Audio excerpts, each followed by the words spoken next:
Hello everyone, मैं हूं हिमांशु भारती और आप देख रहे हैं स्टिल स्टडिंग यूट्यूब चैनल। तो आज हम लोग क्लास 8 हिस्ट्री का चैप्टर 5 पढ़ने जा रहे हैं, जो है when people rebel 1857 and after. तो इस वीडियो में हम लोग जानेंगे कि जो रेबेलियन हुआ था, जो सेना का जो विद्रोह हुआ था हमारे देश में, वो क्यों हुआ था और उसके क्या क्या परिणाम हुए। ब्रिटिशर्स ने कौन कौन सी नई नई पॉलिसीज लाई जिससे कि जो हमारा जो देश में ये जो रेबेलियन था वो कुछ समय के लिए रुक गया। तो चलिए शुरू करते हैं।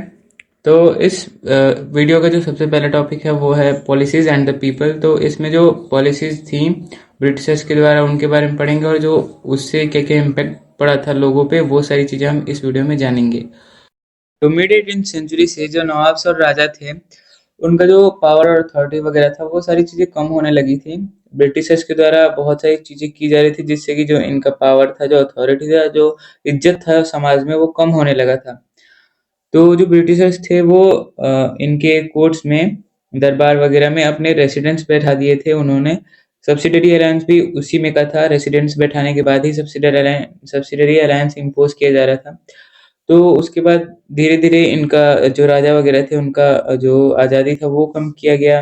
फिर जो उनके फोर्सेस थे, जो आर्मी था, वो भी मतलब जब्त कर लिया गया, अपने कंट्रोल में ला दिए ब्रिटिश। वो भी उनके जो इनका सेना था वो भी ब्रिटिशर्स के कंट्रोल में चला गया। और उसके बाद फिर धीरे धीरे जो रेवेन्यू था, जो टेरिटरी था राजाओं का, वो भी एनेक्स करने लगे ये Britishers. Many ruling families try to negotiate with the company to protect their interest।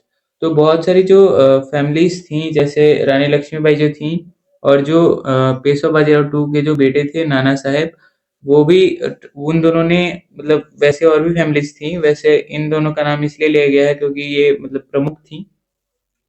तो ये जो फैमिलीज थी, उन्होंने ट्राई किया था कि जो ब्रिटिशर्स हैं उनसे नेगोशिएट करके अपना इंटरेस्ट बचा लें। तो रानी लक्ष्मीबाई ने कहा था कि जो उनका अडॉप्टेड सन है वो राजगद्दी पे बैठे, लेकिन वो ब्रिटिशर्स ने मना कर दिया था। और जो पेशवा बाजीराव टू का जो पेंशन था वो नाना साहब चाहते थे कि उनको मिले, लेकिन वो भी ब्रिटिशर्स ने मना कर दिया था।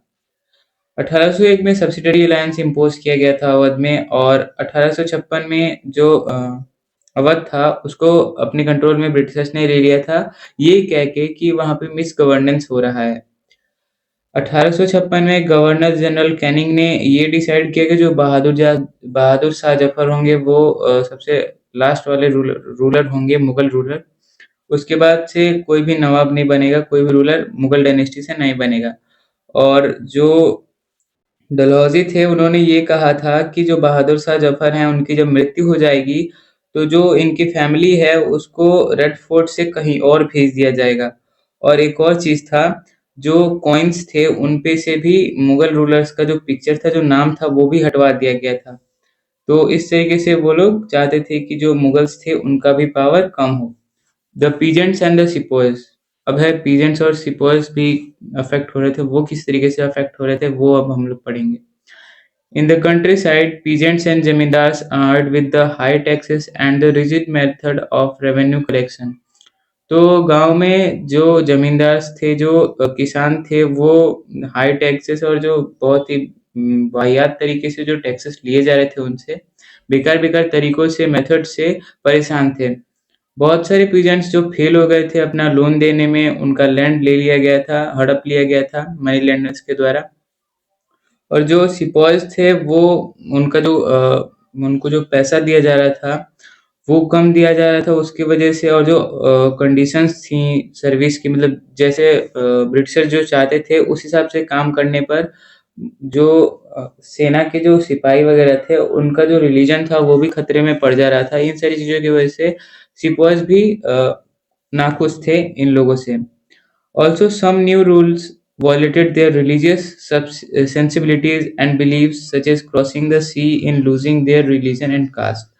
तो बहुत सारे ऐसे नियम थे जो इनके धार्मिक मान्यताओं को ठेस पहुंचा रहे थे सिपॉइज के। जैसे जो इनको, ये सिपॉइज जो थे उनको कहा गया था कि उन्हें सी क्रॉस करके दूसरी जगह पे जाना है, बर्मा में।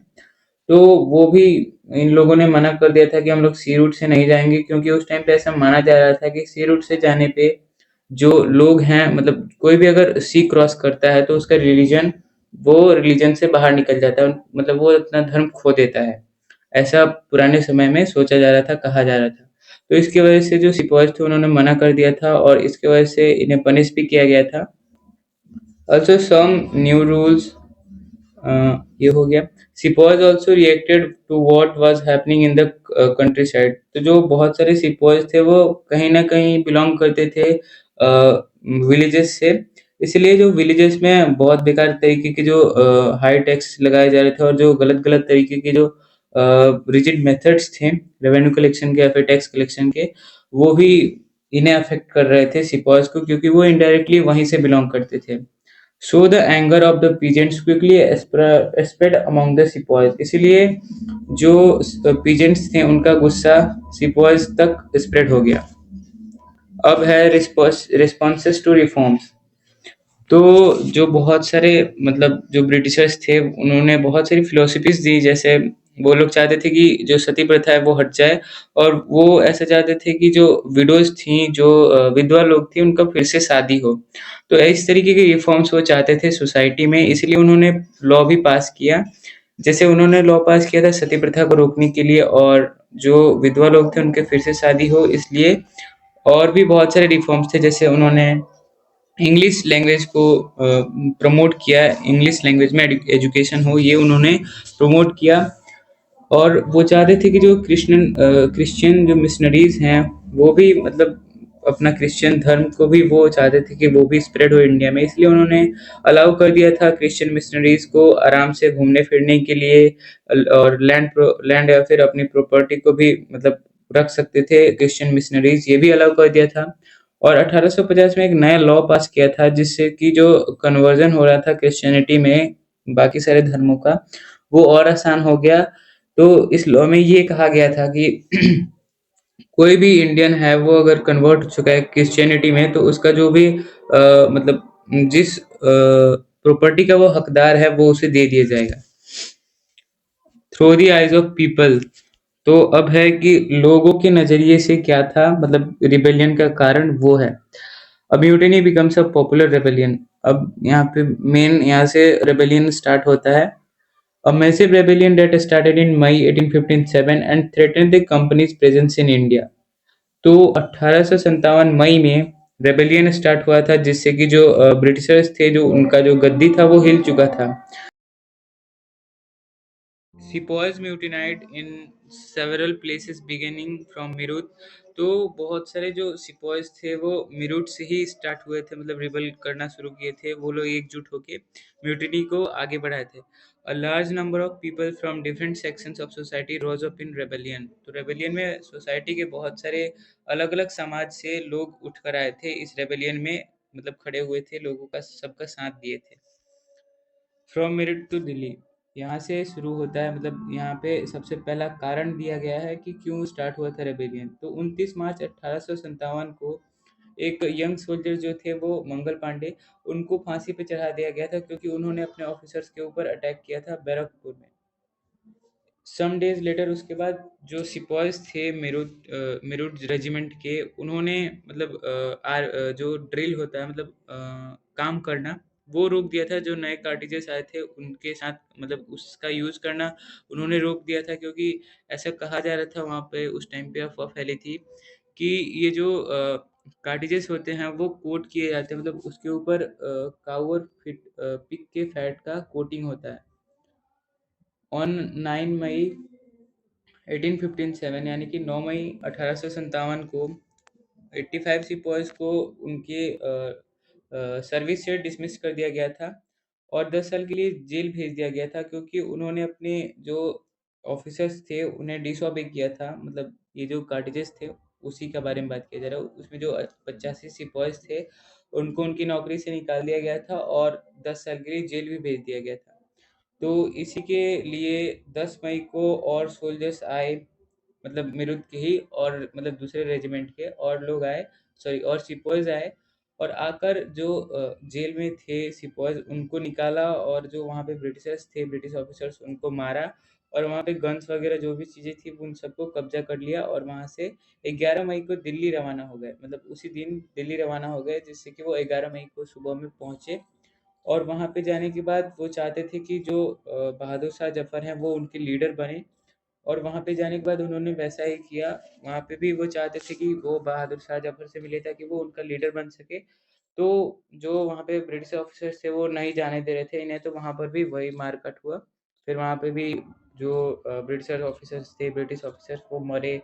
फिर वहाँ से जो बहादुर शाह जफ़र है वो इनका लीडर बन गया, और फिर उसके बाद रेड फोर्ट से अलग-अलग जगहों पे लेटर्स भेजे गए बहादुर शाह जफ़र के द्वारा, और फिर वहाँ से जो अलग-अलग जो कॉन्स्टिट्यूएंसीज थी वो सारी एकजुट हो गई इस लड़ाई में साथ देने के लिए सबका।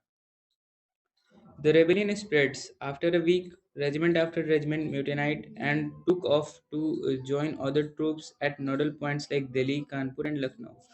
तो एक हफ्ते बाद रेजिमेंट जो थे अलग अलग, जो सेना की टुकड़ियां थी वो धीरे धीरे मतलब युद्ध के लिए तैयार होने लगी, वो एकजुट होने लगी, और मतलब उनका नज़र पड़ा, मतलब नज़र वो लोग अपना मतलब जो भी मेन जगहें थी वहाँ पे उनका नज़र गया। जैसे अगर दिल्ली है तो दिल्ली में अलग-अलग जगहों पे अलग-अलग रेजिमेंट्स हैं, तो वो सारे रेजिमेंट्स एकजुट होकर दिल्ली की तरफ, जो दिल्ली का जो मेन जगह है उसकी तरफ रुख किए। तो ऐसे ही हर नहीं, मतलब कुछ स्टेट्स में ऐसा होने लगा था। अब धीरे-धीरे सारे स्टेट्स में ये होना चालू हो गया था। After them, the people of the towns and villages also rose up in rebellion and railed around local leaders. तो इसके बाद जो गाँव के लोग थे उन्होंने भी ऐसा ही किया, वो लोग भी एकजुट होकर जो ज़मींदार्स और जो चीफ्स थे उनकी तरफ रुख किए, और जो उस समय पे जो मेन-मेन लीडर्स थे, फेमस लीडर्स, उनका नाम दिया गया है, और वो कहाँ के मतलब लीडर थे वो भी दिया गया है यहाँ पे।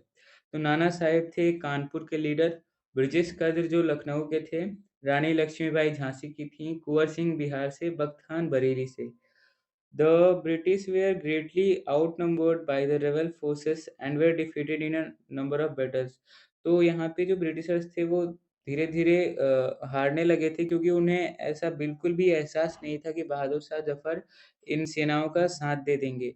इसीलिए वो लोग मतलब अनएक्सपेक्टेड ऐसा चीज़ हुआ, इसीलिए वो लोग तैयार नहीं थे, और वो लोग मतलब हारने लगे थे बहुत सारी जगहों से। The company fights back. अब देखिए, अब जो मतलब कंपनी थी वो ज़्यादा पैनिक ना होते हुए, और उसके बाद फिर से अपना जो इंग्लैंड था वहाँ पे लेटर भेजा गया। वहाँ पे जो लेटर गया उसके बाद वहाँ से फोर्सेस आए इंग्लैंड से, और उसके बाद फिर से जो कंपनी है वो सब जीतने लगी। The company brought reinforcement from England, passed new laws so that the rebellion could be convicted with ease, and then moved into the storm center of the revolt। तो देखिए, सबसे पहले इन्होंने अपना फ़ोर्स बुलवाया इंग्लैंड से, उसके बाद फिर इन लोगों ने मतलब धीरे-धीरे करके 1-2 जो जगहें थी वहाँ पे जीता, और जीत हासिल करने के बाद फिर वो लोग मेन जो स्पॉट था, जो बीच सेंटर था दिल्ली, वहाँ पे वो लोग गए। तो सितंबर 1857 में दिल्ली को फिर से इन लोगों ने कैप्चर कर लिया था, और वहाँ से जो बहादुर शाह जफ़र थे, उनको पकड़ लिया गया था और रंगून जेल में भेज दिया गया था उनकी वाइफ के साथ। ये हुआ था अक्टूबर 1858 में हुआ था। अ, बहादुर शाह जफ़र मर गए थे रंगून जेल में नवंबर 1862 में। और यहाँ पे देखिए ये अलग-अलग जगहें हैं, अलग-अलग लोग हैं जो मारे गए थे इस रेबेलियन में। मतलब रीइन्फोर्समेंट्स जब होने लगा था, जो कंपनी थी वो जब फिर से सब कुछ जीतने लगी थी, उस टाइम पे कुछ लोग मरे थे। जो लखनऊ था वो मार्च 1858 में फिर से ले लिया गया था, और जो रानी लक्ष्मीबाई थी उनको हराकर मार दिया गया था जून 1858 में। वैसे तो रानी लक्ष्मीबाई ने खुद से अपने प्राण दिए थे, जो ब्रिटिशर्स थे उन्होंने नहीं लिया था। तात्या टोपे जो थे वो उनको पकड़ लिया गया था अप्रैल में 1859 में, और उनको भी मार दिया गया था। The British also tried their best to win back the loyalty of people। तो जो ब्रिटिशर्स थे उन्होंने अपना पूरा ट्राई किया कि जो लोग हैं उनका जो लॉयल्टी है वो फिर से ये लोग जीत सकें, फिर से लोगों के अंदर इनकी इज्जत बने, इसलिए उन्होंने कुछ नए-नए पॉलिसीज़ वगैरह लाए। दे announce rewards for loyal land holders. तो इन्होंने रिवॉर्ड्स दिए जो लॉयल थे इनके प्रति उनको, और ये भी कहा कि मतलब जो लोग हैं जो जिन्होंने वाइट पीपल को मारा नहीं है वो लोग अपना ट्रेडिशनल राइट्स ले सकते हैं जो लैंड्स पे उनका था। Hundred of sepoys rebels nawabs and rajas were tied and hang, मतलब लगभग सैकड़ों हजारों लोगों को मारा गया था। नवाब्स को भी राजाओं को भी मार दिया गया था और फांसी पे भी चढ़ा दिया गया था। जो मतलब इस युद्ध में बच गए थे उन्हें फांसी पे चढ़ा दिया गया था।